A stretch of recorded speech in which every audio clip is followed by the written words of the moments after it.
எப்பவுமே சனி ராசிக்குள்ள வரும் பொழுது மைண்டு பார்த்தீங்கன்னா ஓவர் ஒர்க் பண்ண வேண்டியதாக இருக்கும். இப்படி ரொம்ப கஷ்டப்பட வேண்டியதாக இருக்கும். ஒரு ஹோப் இல்லாத மாதிரி இருக்கும். ஆனாலும் உங்களுக்கு இந்த மாதிரி சாதகமான அமைப்புகள் ஆகஸ்ட் மாதம் இருக்கிறதுனால ஓரளவுக்கு நம்ம கோப்பப் பண்ணிக்கலாம், ஓரளவுக்கு நம்ம ஸ்ட்ரெஸ்ஸை மேனேஜ் பண்ணிக்கலாங்கிற அளவுக்கு நல்ல பாசிட்டிவான ஒரு சப்போர்ட் நிறைந்த ஒரு தாக்கங்கள். மற்ற கிரகம் பாருங்க, சுக்கிரன் வந்து ராசிக்கு 7ஆம் இடத்துல இருந்து ராசியை பார்க்கிறார். ஆனால் சனி செவ்வாயால் பார்க்கப்படுகிறார். ஸோ அதனால அந்த நட்பு விஷயத்துல, பெண்கள் விஷயத்துல கொஞ்சம் கேர்ஃபுல்லாக இருக்கணும். கள்ளக்காதல் விஷயங்கள், கலப்பு காதல் விஷயங்கள்லாம் கொஞ்சம் நடக்கக்கூடிய அமைப்புகளாக இருக்குது. ஸோ இதெல்லாம் கொஞ்சம் நீங்கள் கொஞ்சம் கவனமாக இருந்து அது உங்கள் வாழ்க்கையை எந்த அளவுக்கு பாதிக்குங்கிறத தெரிந்து கொண்டு நீங்கள் நடக்கணும். ஏன்னா சுக்கிரன் வந்து 7ஆம் இடத்துல இருக்கும்போது, அது சனி செவ்வாய் பார்வை பெறும் பொழுது கொஞ்சம் ரிஸ்கான விஷயங்கள், இது மாதிரி எதிர்பாலினத்தினோட டீல் பண்ணுறப்போ கொஞ்சம் கேர்ஃபுல்லாக இருங்க.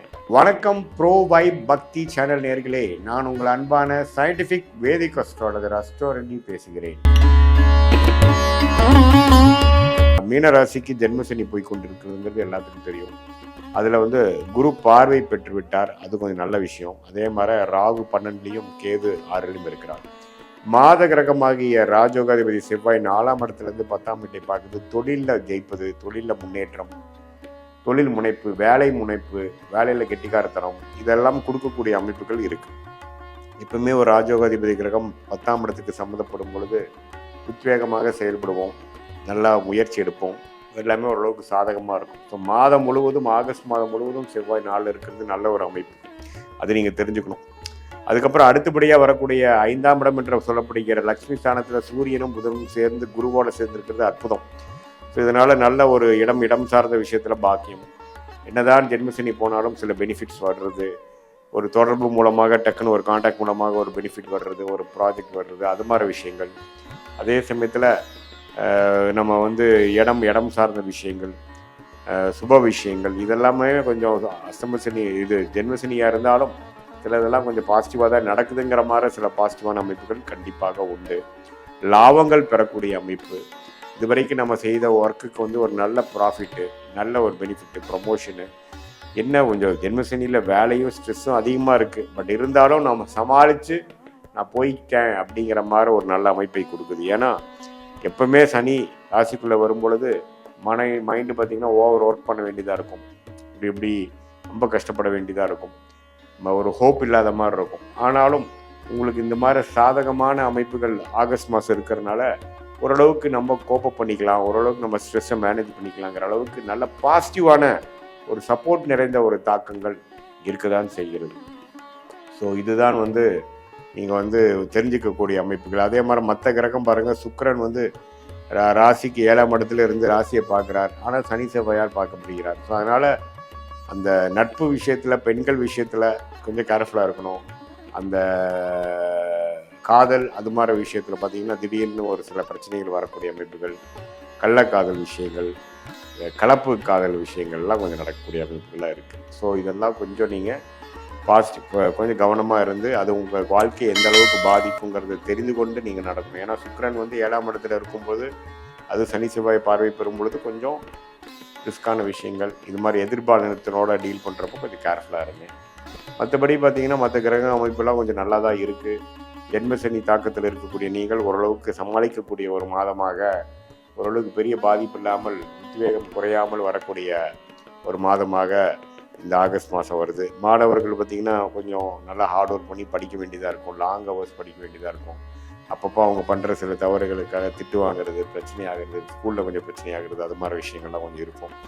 அதே மாதிரி கொஞ்சம் நடுத்தர வயதினர்கள்லாம் பார்த்திங்கன்னா ஒரு எக்ஸாம் ப்ரிப்பேர் பண்ணுறாங்க, ஒரு ஜாபுக்கு பண்ணுறாங்கன்னா முதல் படியே அது சக்ஸஸ் வராமல் ஒரு 2-3 படி போய் தான் வரக்கூடிய அமைப்புகள் கொஞ்சம் கொடுக்கும். அதே மாதிரி நடுத்தர வயதினர் வியாபாரம் அது மாதிரி இருக்கிறவங்களுக்கும் பார்த்திங்கன்னா ஒரு டைமும் மனக்கலக்கத்தை கொடுக்குற மாதிரி சில விஷயங்கள் வந்து தான் அப்புறம் ஓரளவுக்கு பாசிட்டிவாக நடக்கும். அதே மாதிரி மூத்த குடிமகன்கள், சீனியர் சிட்டிசன்ஸ்க்கெலாம் பார்த்திங்கன்னா கொஞ்சம் உடம்பு உபாதைகள் அது மாதிரி விஷயங்கள்லாம் வந்து போகிற மாதிரி இருக்கும். ஸோ பொதுவாக வந்து ஓரளவுக்கு குருவின் பார்வை வந்து ஜென்மசனிக்கு இருக்கக்கூடிய அமைப்புக்கு வந்தனால சாதகமான சில கிரகங்கள் இருக்கிறதுனால மீனராசிக்காரங்க ரொம்ப பயப்பட வேண்டிய அவசியம் இல்லை. ஓரளவுக்கு சாதகமான அமைப்பு தான் இருக்குது. நீங்கள் சமாளித்து வந்து விடுவீர்கள் என்றது தான் காட்டுதுங்கிறது நம்ம தெரிஞ்சுக்கிறோம். இது வந்து ஒரு பொதுவான பலனை தவிர உங்களுடைய ஜென்ம ஜாதகத்தில் பிறந்த தேதி, பிறந்த நேரம், பிறந்த உரை வைத்து திருக்கணித பஞ்சாங்கத்தில் ஜாதகத்தை போட்டு அதில் நம்ம பார்க்கும் பொழுது சயின்டிஃபிக் வேதிக் அஸ்ட்ராலஜி முறையில் துல்லியமாக பார்க்கலாம். அடுத்து வரக்கூடிய காலம் எப்படி மாற ஒரு வாழ்க்கை இருக்குது, நமக்கு அடுத்த திசை எப்படி திரும்புது, நமக்கு டைரக்ஷன், லைஃப் டைரக்ஷன் எப்படி போகுது, நம்மளோட இன்ட்ரெஸ்ட்டுக்கும் நடக்கக்கூடிய விஷயத்துக்கும் மேட்ச் ஆகுதா, நமக்கு இருக்கக்கூடிய சாய்ஸில் எந்த சாய்ஸ் எடுக்கலாம், எது மாதிரி சாதகமான பலன்கள் நம்ம எதிர்பார்க்கலாம், நம்மளுடைய பிராப்தங்கள் என்ன, நம்ம தோஷங்கள் என்ன, நம்ம யோகமான தொழில் என்ன, யோகமான வேலை என்ன, யோகமான படிப்பு என்ன, எது மாதிரி விஷயத்தில் போகலாம், எப்போ வியாபாரம் பண்ணலாம், எப்போ நம்ம தொழில் அமைக்கலாம், அல்லது வேலையிலேயே இருக்கலாமா, வேலைன்னு எடுத்துட்டோம்னா வெளிநாடா உள்நாடாக இருந்தால் வெளி மாநிலமா, அல்லது நம்மளுடைய ஓன் ஊரா, அல்லது பூர்வீகம் உள்ள சொத்துக்கள் எப்போ வரும், அதே சமயத்தில் வேலையில் அரசு வேலையா, அல்லது கார்ப்பரேட் லைஃபா, ப்ரைவேட் செக்டாரா, இது மாதிரி விஷயங்கள் இருக்குது. இம்போர்ட் எக்ஸ்போர்ட் ரிலேட்டடாக பண்ணலாமா, இது மாதிரி தொடர்புகள் நமக்கு நல்லதாக கொடுக்கும் அப்படிங்கிறது. அப்புறம் ஃபேமிலி, குழந்தைகள், மேரேஜ், அது மாதிரி விஷயங்களும் பார்க்கக்கூடிய எந்த ஒரு கேள்வியாக இருந்தாலும் சயின்டிஃபிக் வேதிக் அஸ்ட்ராலஜி மூலமாக உங்கள் ஜாதகத்தை பிறந்த தேதி, பிறந்த நேரம் வைத்து, பிறந்த உரை வைத்து துல்லியமாக போட்டு டிகிரி அடிப்படையில் பார்த்து அடுத்து வரக்கூடிய காம்பினேஷன்ஸ் எப்படி, ஒரு கிரகமும் எந்த மாதிரி காம்பினேஷன்ஸில் இருக்காங்க, அது எந்த கர்மாவை கொடுக்கும், எது உங்களுக்கு சாதகமாக இருக்குது, எதை நீங்கள் எதிர்பார்க்கலாம், திட்டமிட்டு தேவையில்லாத மன உளைச்சல் இல்லாமல் நீங்கள் பண்ண வேண்டிய விஷயத்தை சரியாக திட்டமிட்டு அதுக்கு தகுந்த மாதிரி வாழ்க்கையை நீங்கள் படிப்படியாக நீங்கள் ஒன்றொன்னா நீங்கள் ப்ரொசீட் பண்ணும் பொழுது கண்டிப்பாக எதிர்நீச்சல் போடாமல் தேவையான தவறுகள் தேவையற்ற விஷயங்கள் செய்யாமல் ஓரளவுக்கு நம்மளுடைய கர்மாவுக்கு நிகரான, நமக்கு பிராப்தங்களுக்கு நிகரான செயல் திட்டங்களை செய்து அந்த நேரம் வருவதற்கு பொறுமையாக இருந்து காரியங்கள் ஒன்றொன்றாக சாய்த்து நம்மளுடைய வெற்றி பாதையில் பொறுமையாக நிதானமாக போய் நம்மளால் ஜெயிக்க முடியும். எதிர்நீச்சல் போடாமல் நம்மளுடைய தேவைக்கு இல்லாத சில விஷயங்கள், அதாவது ஒரு தவறும் வாழ்க்கையில் நம்ம செய்யும் பொழுது என்ன ஆகுதுன்னா ஒருவருக்கு நம்ம விலை கொடுக்க வேண்டியதாக இருக்குது. அதாவது அதுக்கு பொருள் விரயமாகுது, சமய விரயமாகுது.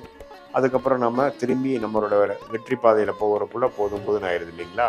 ஸோ அதனால உங்களுடைய டைம் எப்படி இருக்குது, நம்மளுடைய பிராப்தங்கள் என்ன இருக்குன்னு முதலே தெரிந்து அதுக்கு தகுந்த மாதிரி சாய்ஸ் நம்ம போயிட்டோம்னா தேவையற்ற விரயங்கள், தேவையற்ற தவறான முடிவுகள், அதனால வரக்கூடிய பாதிப்புகள் எல்லாம் தவிர்த்து வாழ்க்கையில் நம்மளுடைய கர்மா எப்படி இருக்குது, நமக்கு யோகமான ஒரு ரூட் என்ன, சயின்டிஃபிக் வேதிக் அஸ்ட்ராலஜி என்ன சொல்லுது, நம்மளுடைய லக்னம் எப்படி இருக்குது, ராசி எப்படி இருக்குது, தசா புக்தி அந்தர சூக்ஷமங்கள் எப்படி இருக்குது, தசநாதன் புக்திநாதன் இப்போ நம்ம சொன்ன கோச்சார பொது பலனில் இப்படி வருதுங்கிறது ரெண்டையும் சேர்த்து வைத்து தசா புக்திகளும் அதே மாதிரி கோச்சார அமைப்புகளும் சேர்த்து வைத்து பார்க்கும் பொழுது இன்னுமே துல்லியமான பலன்கள் நம்ம எடுக்க முடியும். அது மூலமாக நமக்கு கிளாரிட்டி வரும். அது மூலமாக நமக்கு என்ன செய்யணும், எந்த நேரத்தில் செய்யணும், எப்போ இந்த விஷயம் நடக்குங்கிறதுக்கு காத்திருக்கக்கூடிய பொறுமையும் நமக்கு வரும். அதுக்கு தகுந்த மாதிரி வாழ்க்கையை திட்டமிட்டு வாழ்க்கையில் ஒரு படியாக நம்ம செய்யும் பொழுது உடல் நலம் பெற்று நல்ல ஒரு ஆத்ம திருப்தி பெற்று நல்ல வாழ்க்கையில் நம்மளுடைய பொட்டன்ஷியல் என்னவோ அதுக்கு தகுந்த மாதிரி ஒரு வெற்றி பெற்று ரொம்ப அதிக ஆசைப்படாமல் நம்மளுடைய பிராப்தங்களை புரிந்து அதுக்கு தகுந்த மாதிரி வாழும் பொழுது எளிதில் வாழ்க்கையில் வெற்றி பெற முடியும் என்று சொல்ல விரும்புகிறேன். மீண்டும் மற்றொரு காணொளியில் சந்திப்போம். நன்றி, வணக்கம்.